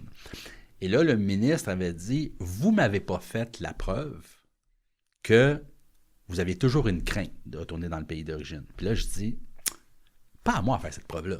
C'est à toi à démontrer qu'il n'y a plus de crainte de retourner dans le pays d'origine. Lui, il a été reconnu comme réfugié. Il a son statut. Toi, si tu veux l'extrader, fais la démonstration qu'il n'y a plus de crainte pour lui. Et donc, On a contesté à la Cour suprême et la Cour suprême nous a donné raison. A annulé l'extradition, sauf que là, le ministre dit « OK, je vais le faire, l'exercice. » Et je conclus qu'il n'y a plus de crainte pour lui de retourner. Fait qu'il a quand même extradé. Okay. Fait que je l'ai gagné, mais sans finalité, ça n'a pas donné grand-chose. Parce que, rien. Ça, on a ce principe-là maintenant juridique qui est clair. Jurisprudence. D'un dossier d'extradition qui concerne une personne qui a déjà été reconnue comme réfugiée. Donc, si l'extradition est vers ce pays-là, il y a une évaluation que le ministre de l'Immigration doit faire puis rendre une décision. Mais dans mon cas... peut-être que dans d'autres cas, ça va être utile puis pertinent puis que ça va faire en sorte que les gens ne seront pas extradés. Mais dans mon cas, finalement... Ça n'a pas donné grand-chose. Puis celui que tu as parlé tout à l'heure d'espionnage, là, oui. Lui, il était accusé d'être un faux... En fait, lui, ça a été très, très médiatisé, ce dossier-là. Pas rien qu'au Canada, pas rien qu'au Québec, mais un peu partout à l'étranger. Il était... c'est devant la Cour fédérale, ce qu'on appelle un certificat de sécurité. C'est-à-dire que lui, il se faisait passer pour un citoyen canadien, mais ça n'en était pas un, selon les autorités. Et donc, sous le coup d'un certificat de sécurité, c'est qu'on voulait faire en sorte que malgré ses prétentions de citoyenneté canadienne, qu'il l'expulse du Canada. Et finalement, avec le temps, les négociations, les discussions, la preuve, tout ça, la personne accusée avait décidé de laisser tomber et donc de quitter pour retourner dans son pays d'origine. Fait qu'il avait été expulsé dans son pays. Parce que volontairement. La preuve avait, il était quand même détenu, puis la preuve avait démontré qu'il n'était pas citoyen canadien. Fait que ça ne donne rien de se battre dans ce cas-là pour contester un certificat de sécurité qu'en finalité, ça va être les services frontaliers qui vont t'expulser. Que ce soit la GRC qui t'expulse sur un certificat de sécurité ou que ce soit les services frontaliers sur le coup d'une mesure de renvoi parce que tu n'as pas de statut au Canada. Et toi, qu'est-ce que tu fais dans ce temps-là? Tu essaies de chercher... ça a été intéressant parce qu'il y avait des... Écoute, moi, c'est un dossier assez impressionnant. Tu avais des policiers dans la salle avec les cagoules, des carabines. C'était une grosse affaire. Et je me sentais un peu intimidé. Fait que j'ai demandé à un de mes chums, un collègue, je disais, hey, j'aimerais ça que tu m'assistes dans ce dossier-là. Et nous, on était 2, puis écoute, de l'autre côté, du côté du ministère, je pense qu'il y était 8 ces avocats. Je me rappelle bien, les avocats du ministère de la Justice, ministère de l'Immigration, du SCRS, de la GRC, de Montréal, d'Ottawa. En tout cas, il était une gang. Puis là, arrive le moment où je dois contre-interroger leurs témoins. Puis c'est souvent des policiers, des gens, des services de renseignement et tout ça. Puis dès que je posais une question, écoute, ils se levaient tout en cœur. Objection sécurité nationale. Objection sécurité nationale. Objection. Fait que là, je suis rendu, je faisais des blagues au juge. Je dis, bon, mais je vais poser une question, mais je vous annonce déjà qu'ils vont tous se lever pour soulever une objection sécurité nationale. Puis c'est exactement ce qu'ils faisaient. Puis là, un moment donné, le client dit, regarde, ça me donne rien de me battre, là. J'expliquais tout ça, là, que finalement, si t'es pas capable de prouver que t'es Canadien, ils vont t'expulser pareil. Fait qu'il a décidé de concéder. Puis là, il dit, moi, je veux partir. Fait que là, on est rentré dans le bureau du juge, on discute. Et quand on revient, le juge regarde toute la gang de l'autre bord puis dit, vous devriez leur remercier pour le cadeau qu'ils viennent de vous faire. Et à ce moment-là, je me suis dit, merde, le certificat de sécurité, je le gagnais. Fait que la raison pour laquelle il avait été accusé, je le gagnais. Mais j'avais été transparent avec le client en disant, ça, contester ce point-là, c'est le fun pour moi. Comme avocat, je défends un principe juridique qui est intéressant, qui reviendra probablement jamais dans ma carrière. Mais pour toi, la finalité va se ramasser la même affaire. Fait qu'il avait décidé, il était bien content là, que j'avais été très transparent avec lui, puis j'avais expliqué de long et en large tous les tenants et aboutissants, facteurs positifs, facteurs négatifs, stratégie, tout le kit, puis il avait dit, regarde, je prends cette décision-là. Puis mais finalement, quand le juge avait dit ça, je le savais que ce point-là, je le gagnais, mais ça n'aurait rien changé pour lui. Hey, gros merci, Stéphane Edfield. Ça a été super plaisant. C'était cool. Ouais, c'était vraiment cool. T'as aimé ça? Je veux revenir. Ben, t'en reviendras, mon gars, man. Peut-être là, comme député, parce que est-ce que tu vas te présenter en 2026? Ben, écoute, je peux pas faire d'annonce aujourd'hui. Ah, OK. Mais, regarde, il y a un processus, puis le processus va suivre son cours. Bon, ben parfait. Mais l'intérêt est là. OK, cool. En tout cas, peu importe, député ou pas, t'en reviendras, on s'en fout. Faut pas que tu m'endures, moi, sacré, par exemple. Avec quand je vais être plus vieux avec ma marchette. Gros merci, Stéphane and Phil. Si on veut te suivre, t'es sur Facebook, je crois bien. Facebook, Twitter, Instagram, je les ai tous. Je suis pas très... Ouais, je suis un peu présent, pas tant que ça. J'ai pas 20 000 abonnés, là, OK? Mais oui, on peut me suivre là-dessus. OK, bon, c'est bien cool. Puis, j'aimerais ça dire aussi un gros merci à mes commanditaires procafetière.ca et les cafetières Bellucci qui t'offrent aujourd'hui ce beau sac de café-là. Super. Tout seul, c'est tout tatoué, puis ça va te tenir réveillé. On va essayer ça dès demain matin. Si le monde veut se le procurer, il est disponible au procafetière.ca. Puis, vous pouvez faire toutes vos commandes là-dessus, hein, que ce soit des cafetières ou vos poches de café. Ils sont super rapides, c'est sécuritaire. Puis en plus, si vous utilisez le code de promotion JER20, vous allez avoir 20% de rabais. Ça a l'air, ça fait un bout, ça existe, puis j'ai oublié de le dire. Je vais le prendre en note, JER20. Ouais, c'est ça. 20% de rabais. Fait qu'un gros merci à procafetière.ca. Puis si vous voulez m'encourager, vous voulez voir tous les podcasts d'avance, puis pas besoin d'attendre avant qu'ils sortent, avant qu'ils soient disponibles pour tout le monde et les écouter sans publicité, ben vous pouvez toujours vous abonner, devenir membre au patreon.com. Ça va m'aider à pouvoir financer ce beau podcast-là puis pouvoir continuer à le faire. Fait qu'un gros merci à Stéphane Handfield d'être venu sur le podcast. Puis je te laisse le mot de la fin. Ben, écoute, il va y avoir une belle année qui s'en vient. Il y a des élections en octobre prochain. Ouais. Donc, ça va être important de suivre ça. Puis ça risque d'être fort intéressant. Puis vive le Québec libre! Ah, absolument! Merci beaucoup tout le monde. Passez une belle journée. On se revoit la semaine prochaine. Salut, bye!